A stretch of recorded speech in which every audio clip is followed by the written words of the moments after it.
Your tutor is back again. I remain coming with the ordinary Gideon, your tutor for the day, popularly known as Gideon Academy. Two students were arguing. We have one S2, yes, two S2 and two P2. This for carbon. This for carbon. And the question is, carbon has how many unpaired electrons? Carbon has how many unpaired electrons? Option A was 1, option B is 2, C is 3, and D, I suspect 4. Yes, this was how it was. So one of them said that, sir, the oscillation number, the number of unpaired electrons in carbon is 4, while the other one said is 2. So they were arguing. I have to sit both of them down, and I said, I'm going to create a video on this, but before then, let me give you the concept first as my student. So now look up. I believe you are wondering, is the answer D or B?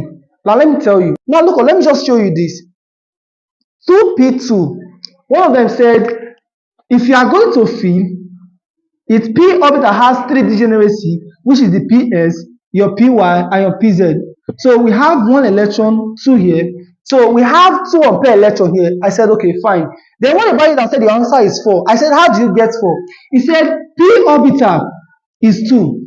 And for this p orbital to be completed, it needs 6 electrons. Sorry, p orbital needs 6 electrons, which is a 6 electron is for fully filled p orbital. And p orbital has just 2. So for the p orbital to be completed, so you have 6 minus 2, that's equals to what?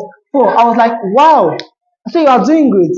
But the correct option in this, oh, you think I will say option D? No, the answer is option B. It's option B. Last, let's come back to electronic configuration. Whenever you hear the word electronic configuration, it's the arrangement of electrons in their octet. Remember, electronic configuration can be done in shares or in orbital. What I mean by that is that you can arrange electrons forming the K, the L, the M, and N. Remember, we are dealing with chemistry. And as well, you can also arrange them using the S, the P, the D, and the F. But JAMB, they usually set questions, more of them, they usually come from the orbitals, not the share. I've already explained the one on share in my last video. Yes, in my last video. So please, let's follow this very one here and see how far we can go. S orbital, the P orbital, the D orbital, and F orbital. Remember, S stands for sharp, yes. P stands for the principal. D is for diffuse. And F is for fundamental. And the shape of S is spherical in shape. P is a dumbbell. D is a double dumbbell. While F, the shape is usually complex. So S stands for sharp, P stands for principal, D diffuse, and F is fundamental. So the shape of a fundamental orbital is complex. Diffuse orbital is double dumbbell. The principal orbital is dumbbell. While the sharp, which is S, is what? Is spherical. Now, please take note of this. S, let's say here is P, here is D, and here is F. S has the maximum of 2 electrons. P has the maximum of 6 electrons. D has the maximum of D orbital has the maximum of 10 electrons, and F has the maximum of 14 electrons. In case if you forget in your example, remember the one of S and you'll be able to get the response. 2 plus 4, 6. 6 plus 4, 10. 10 plus 4 is what? Is 14. Now there's something we call degeneracy. Okay, let me come down a little. The other word for degeneracy is called suborbital. These are orbitals that have same energy level, they have equal energy level but different disposition in space. I repeat, degenerate orbital or suborbital. I said degenerate orbital, they are also called suborbital. And this orbital, they have equal energy level but different disposition in space. Remember, orbital is a region in space where there is a higher probability of finding an electron. I come again. Orbital is a region in space where we have the higher probability, the highest probability of finding what? An electron. Now look up. The degenerate orbital for S is 0, or let me say 1. For P, just divide this by 2 electrons. Divide all of them by 2 electrons. 6 will give us 3. D will give us 5. 14 divided by 2, we have what? 7. So S has 0 degeneracy or 1 degenerate orbital. Most cases, the correct option there is usually 0. It has no degeneracy. P orbital has 3 degeneracy or suborbital. D has 5 degeneracy. YF has 7 what? Degeneracy. So what we are going to do here is very, very simple. We are going to write the electronic configuration for the first 20 elements. So now look up. The first thing you have to do, write 1s, 2s, here will be 2p, 3s, here will be 3p, and here will be 3d. Then the next one we have here is 4s. Let me say here is 4p. So if you want to, the one, now look up everybody. 1s has the lowest energy level, but the highest stability. I come again. 1s has the lowest energy level, but it is more stable compared to the other one. So if you want to write this, let's cross 1, 1, 2, and the other one is 2 as well. So now let's look up. We have 1s. Let's follow the arrow. This is my first arrow, my second, my third, and this is the fourth arrow. If you follow the first arrow, you are going to see 1s. Follow the second arrow, you are going to see 2s. Follow the third arrow, you are going to see 2p, 3s. Then the fourth arrow, we have the 3p and 4s. So if you want to write the electronic configuration of any element, for the first 20 elements rather, this is the pattern you are going to follow. 1s, 2s, 2p, 3s, 3p, and 4s. Now let me show you this. If you have to write the electronic configuration of hydrogen, hydrogen has the atomic number of 1. So you start with this. That's 1s1. As simple as that. And if you want to write its orbital, just want to write something like this. 1 electron. Then for helium, we have 1s2. Remember, I said S can contain the maximum of 2 electrons the other time. So I will now come here. I will now write something like this. 1, 2. The spin must go opposite direction. One of them is going up while the other one will be doing what? Coming down. Then the next one we have there is lithium. So lithium will be 1s3, right? No. I told you the other time, the maximum electron that can go into the s orbital is what? Is 2. So if this 2 is complete, you go to the next orbital, which is 2s. The next energy level rather. So here will be 1s2, 2s1. So 2 plus 1 will give us 3 for lithium. So if you want to draw this, you are going to have something like this. 1, 2, then you come to this again, you write 1. Then for beryllium, beryllium will be 1s2, remember it's 4, 2s2. So if you want to draw this, you have something like this. 1, 2, 3, 4. Now let's go to the next one. The next one is boron, that's 5. 1s2, 2s3. 2 plus 3 is 5. No, the s orbital can contain the maximum of 2 electrons. So you now go to the next one, which is what? P. Now let me show you something. If you have 1s2, 2s2, 2p7, it cannot be 7. The highest that p orbital can contain is what? Is 6. So the next electron will go to what? To 3s1. Please take note. S orbital is 2, p orbital is 6, d orbital is 10, and f orbital is what? Is 14. That's the maximum electron they can contain. S orbital can contain 1, can contain 2. P orbital can contain 1, 2, 3, 4, 5, 6. It can't contain 7. Then the d orbital can contain from 1 down to 10. It can't contain 11. But f orbital can contain from 1 down to what? To 14. It can't contain 15. So please take note of that. Now let's continue. Here will be 2s2. Then you now come to the next one, which is p. 2p1. So if you want to write this, here will be 1, here will be 1, here will be 1. It's wrong. I said the other time, p has how many degenerate orbital? 3. So you now draw something like this.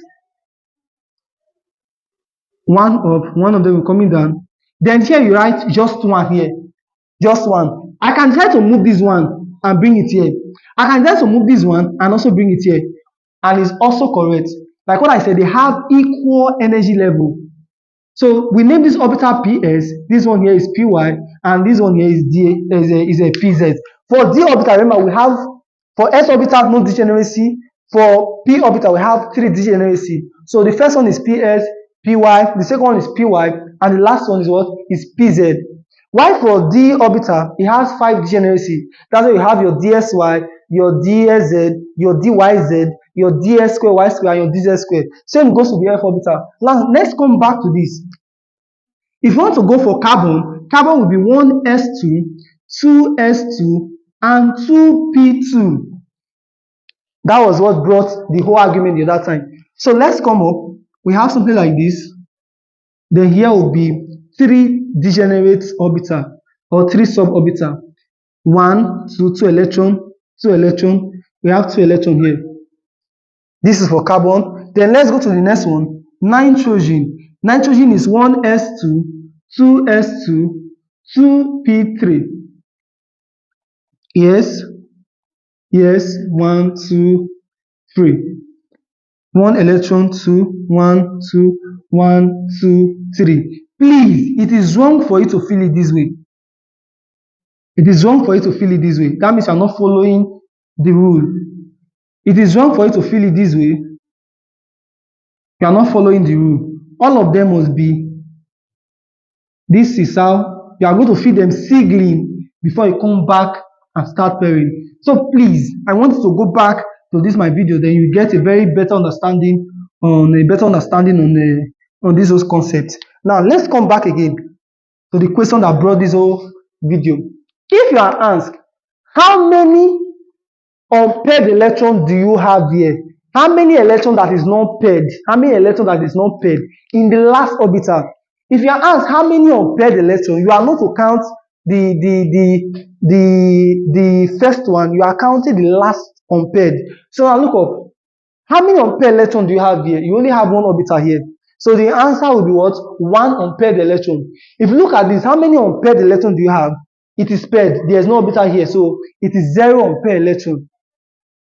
Now, if you look at this, how many unpaired electrons do you have here? This one is paired, but this one is not paired. And what I said, you look at the last orbital here, and this last orbital is 2s1. And if you look at the s orbital, is what? Is 1. That is unpaired. Then let's come back to beryllium. Beryllium, how many unpaired electrons do you have here? Is 0. Here is paired. Here is also what? Paired. Then if you look at this, I said you look at just the p orbital. How many unpaired electrons do you have? Unpaired electron. That means one is there, but it's not paired. That's what I mean by that. So if JAMB 2024 give you a question like this, how many unpaired electrons do we have? It's very, very easy. What you have to do is this. Here has 1 electron. Here, Py has 0 electron. Pz has 0 electron. So the only one that have 1 electron is Ps. So now, if you ask how many unpaired electrons do you have here, it is just 1. It's just 1 unpaired electron. So if you look at this, how many unpaired electrons do you have here? Here is empty. Here is already out of the game. So you have 2 unpaired electrons. So for carbon now, the correct answer here is what? Is 2. Because we have 2 unpaired electrons following this rule. Then if you come back to this, how many unpaired electrons do you have here? It is 3. 1, 2, 3. That's unpaired electron. Now let me show you this. If you have 1, 2, 3, 4, yes, 5. If you have something like this, yes, how many unpaired electrons do you have? This one is paired, this one is paired, unpair, and here's what? Unpair. So we call this is D5, D7, this is D7. And this 7 should be, yes, nickel, scandium, titanium, vanadium, chromium, manganese, iron, cobalt, nickel. Yes, it's nickel. So if this 7 is nickel, what you have to do is this. These 3, they are unpaired. These 2, they are what? Paired. If JAMB should ask you, they are paired. If JAMB should ask you, how many unpaired electrons do you have here? The answer is 3. How many paired electrons do you have here? The answer is what? Is 2. 2 paired, 3 unpaired. That will take us to another concept called paramagnetism, dimagnetism, and ferromagnetism. For paramagnetism, it's talking about unpaired electron. If you have unpaired electron, you are para. Your magnetic behavior is para. And if you have paired electron, if all of them they are paired, I repeat, if all of them they are paired, you call it what? Dimagnetism. Now look up. Is this one paramagnetic or dimagnetic? Let me rephrase my question. Are they all paired? Yes or no? They are not all paired. So the answer is what? It's paramagnetic.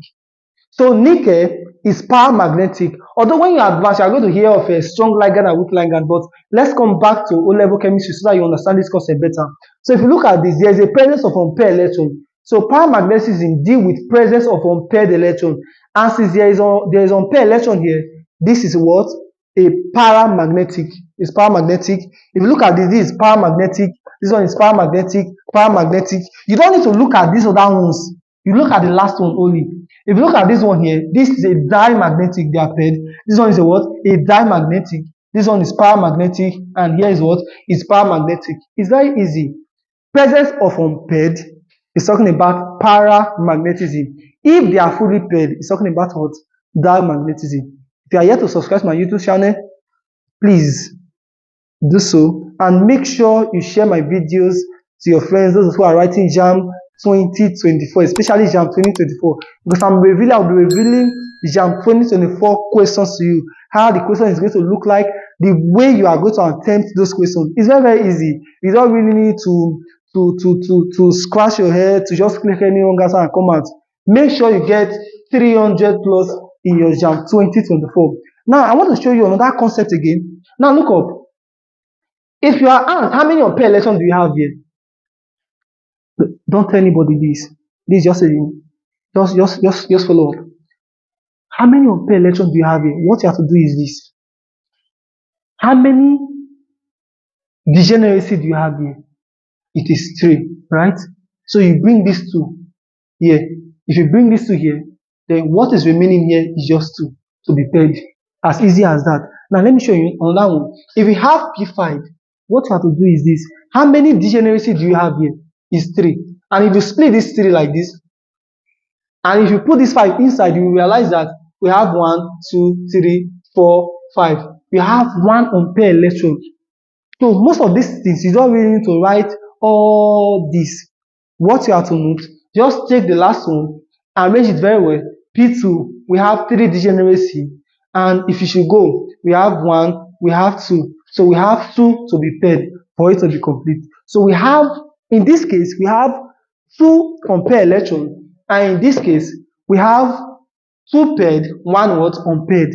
Now this is the question. If 2 of them they are paired and 1 of them is unpaired, 2 of them they are paired and 1 of them is unpaired, the answer is it para or di? You are thinking of di, right? Is wrong. The answer is para. Para is talking about the presence of unpaired electron. Why di is talking about the presence of paired. When all of them are paired, when all of them are paired, all of them are 2, 2, 2, 2, 2. That's what I mean. So you call it di. And if you just have 1 unpaired there, it is what? Para. Thanks for watching. God bless you.